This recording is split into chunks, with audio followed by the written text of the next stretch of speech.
મને કહેતા આનંદ થાય છે કે શિવાજી મહારાજ છત્રપતિ શિવાજી મહારાજ પણ પાટીદાર હતા અને એમને પણ એક હિન્દુ સ્વરાજ્યની સ્થાપના કરવા માટેનો પૂરતો પ્રયત્ન સફળતાપૂર્વક કર્યો હતો. ऐकलत केंद्रीय मंत्री महोदय नेमकं काय म्हणाले?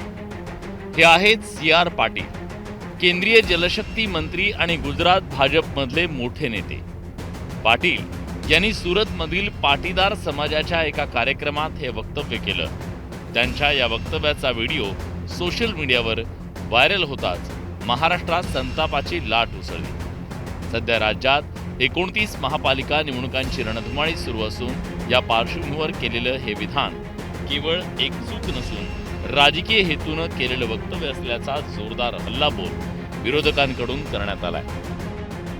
મને કહેતા આનંદ થાય છે કે શિવાજી મહારાજ છત્રપતિ શિવાજી મહારાજ પણ પાટીદાર હતા અને એમને પણ એક હિન્દુ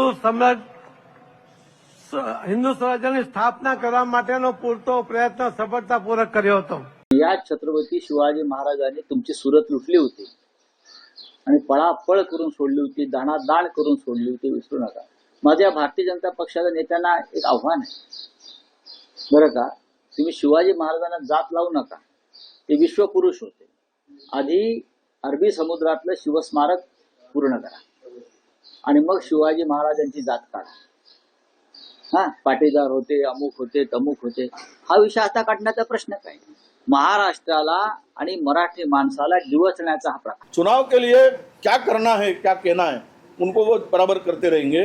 और ये तो कल जैसा कि महाराज महाराष्ट्र में पैदा नहीं हुए शिवनेरी पे, वो तो सूरत में तैयार हुए थे, ऐसे भी बोलेंगे. उनके भाषा, उनका ना अभ्यास है ना उनका इतिहास पता है. कुछ आके बकवास करके जाओ, लोगों को गुमराह करके जाओ, इस तरह की बेबुनियादी बातें वो करते रहते. म्हणून महाराष्ट्रातल्या मुख्यमंत्र्यांनी सुद्धा ते कोण केंद्रीय मंत्री त्याला फोन करून सांगावं की छत्रपती शिवराय हे सगळ्या जाती धर्मासाठी लढलेत आणि तेजस्वी असं त्यांनी एक भगवं स्वराज्य या देशाला दिलंय.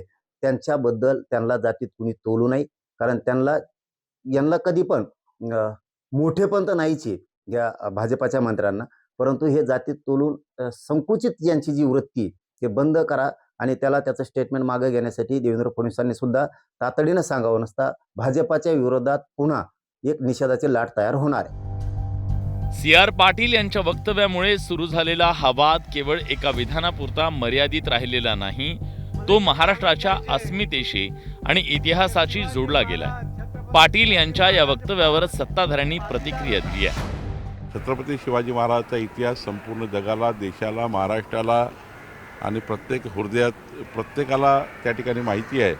त्यामुळं ते कुठल्या संदर्भाने बोलले हे मला माहिती नाही. युगपुरुष म्हणून संपूर्ण देश छत्रपती शिवाजी महाराजांना जाणतो. स्वराज्याची संकल्पना प्रत्यक्षात उतरवणारे, रयतेच्या हितासाठी आयुष्य वेचणारे महाराज कोणत्या एका समाजाचे नाहीयेत, ते सगळ्यांचे आहेत. त्यामुळे त्यांच्याबाबत कोणतंही वक्तव्य करताना नेत्यांनी भान बाळगलं पाहिजे, अशीच तमाम शिवप्रेमींची भावना आहे. Bureau report, news 18 Lokmat.